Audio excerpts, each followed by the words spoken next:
आज हम jujutsu Kaisen season 3 के एपिसोड 1 को एक्सप्लेन करने वाले हैं। एपिसोड के शुरू में हम यूजी को देखते हैं जो कि किसी इवल कर्स से दूर भाग रहा होता है और वो एक बिल्डिंग से दूसरी बिल्डिंग से कूदकर भाग रहा होता है। अचानक वो कर्स इसको अपने हाथ में पकड़ लेता है। तभी इस कर्स को पीछे से कोई मार देता है और वो कर्स यूजी के ही ऊपर गिर जाता है। फिर हमें पता चलता है कि इस कर्स को ओता ने मारा होता है जो कि असल में यूजी को मारने आया होता है। स्टोरी अब कुछ समय पीछे जाती है। हमें जेनियन खानदान के छोटे बेटे नोया जेनियन को देखते हैं जो कि बात कर रहा होता है कि मेकी अभी तक मरी नहीं, ऐसी लड़की को तो मर ही जाना चाहिए जो घर के मर्दों की बात नहीं सुनती। इससे अच्छी तो माँ है जिसको पता तो है कि वो एक लड़की है। नोया को यहाँ पर जिनिची और ओजी मिलते हैं जो कि इसे डांटते हैं कि तुम्हारे फादर आखिरी सांस पर हैं और तुम अब आ रहे हो। वो बोलता है किसे फर्क पड़ता है, सबको पता है जेनियन के खानदान का अगला वारिस मैं हूँ।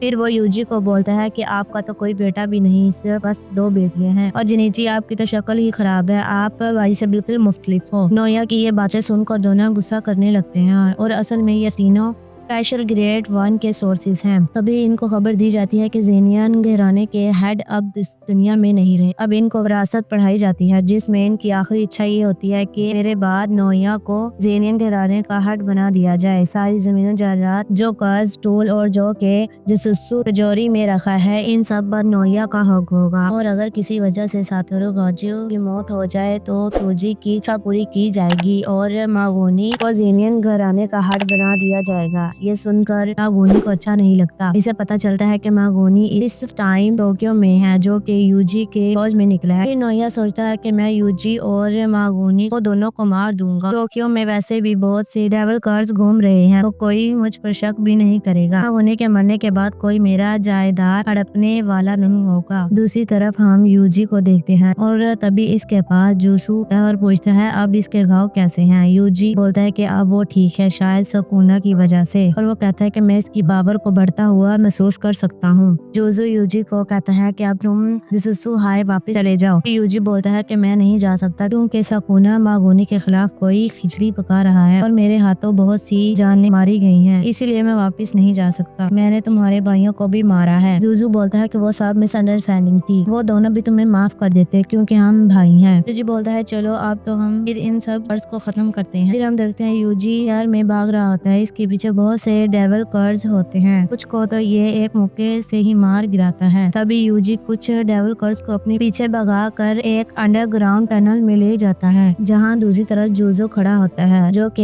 एक ही शॉट में मार गिराता है। जोजो के पीछे एक डेविल खड़ा होता है जिसको यूजी एक ही मौके से मार गिराता है। यह देखकर जोजो बोलता है कि जब तुम मुझसे लड़े थे तो बहुत पावरफुल थे, अब तुमने अपने कर्ज को कंट्रोल कर लिया, तुम पूरी तरह ठीक नहीं हुए पर अब भी तुम डीमन गॉड हो। तभी वहाँ नोया आ जाता है और कहता है कि मागोनी अभी तक नहीं आया और तुम दोनों यहाँ से भागे नहीं अभी तक। यह सुनकर यूजी बोलता है कि हम भागे क्यों। नोया बोलता है कि क्योंकि तुम्हें मौत की सजा सुना दी गई है, क्योंकि अब गोजो यहाँ नहीं है तो अब कोई तुम्हें प्रोटेक्ट करने वाला नहीं। नोया आगे बोलता है क्या तुम मागोनी को मारने आया था पर अब तुम दोनों को भी ठिकाने लगाना होगा। चार नोया यूजी के पीछे आकर इस पर हमला करता है। जुजू भी नोया को मारने लगता है पर वो भी इसके पीछे आ जाता है और इस पर वो मुक्कों की बारिश कर देता है। नोया अपने मन में सोचता है ये यूजी तो सुकाना का विसल है पर ये दूसरा बंदा कौन है, और तभी इनको एक स्ट्रॉन्ग एनर्जी महसूस होती है। यूजी सोचता है कि कहीं ये सातोरु गोजो तो नहीं। देखते हैं तो पता चलता है ये असल में यूता था। नोया बोलता है कि तुम यूता होना जिसको यूजी को मारने का काम मिला है। यूजी को ये नाम सुनकर याद आता है ये तो सेकंड ईयर का स्टूडेंट है जो कि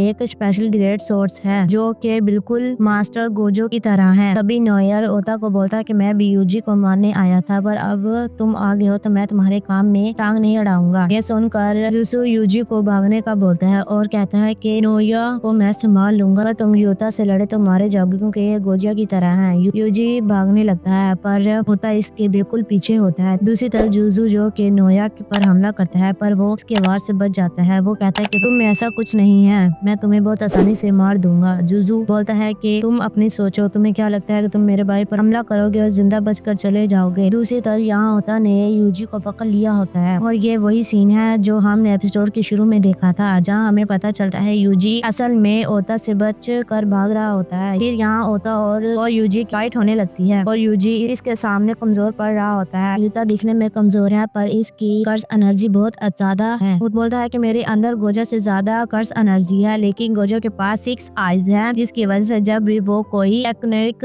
इस्तेमाल करता है तो इसकी एनर्जी मुकम्मल तौर पर खत्म नहीं होती, इसीलिए वो नंबर 1 है। पर मेरी एनर्जी कम हो सकती है। वो तो फिर से यूजी पर हमला कर देता है। यूजी को ओता के हमले करने का पता नहीं चल रहा था, क्योंकि इसका हर हमला जानलेवा था और यूजी भी इतनी जल्दी हार मानने वाला नहीं था और वो एक चाकू हाथ में पकड़ता है। जी ने बताया था कि कुछ सोर्सिलर हथियार का भी इस्तेमाल करते हैं, लेकिन इसके लिए भी एनर्जी कंट्रोल करना आना चाहिए। यूजी अचानक अपने ओता का कटाना को रोक लेता है। ओता यूजी से बोलता है कि तुम बहुत ही कटाना पर ध्यान दे रहे हो और इसको एक जोरदार मुक्का मारता है। फिर यूजी इसके कटाना को हाथ मार कर तोड़ देता है। ये देखकर ओता बहुत हैरान होता है। तभी यूजी इस पर हमला करने के लिए भागता है, पर अचानक एक बड़ा सा कर्च इसको पीछे से पकड़ लेता है। असल में ये रिका थी। यूजी सोचता है कि ये रिका कहाँ से आ गई। ओता फिर अपनी टूटी तलवार लेकर आगे बढ़ता है और यूजी के सीने में गाड़ देता है और बोलता है मुझे माफ कर देना, और यूजी की मौत हो जाती है और इसी सीन पर यह एपिसोड खत्म हो जाता है।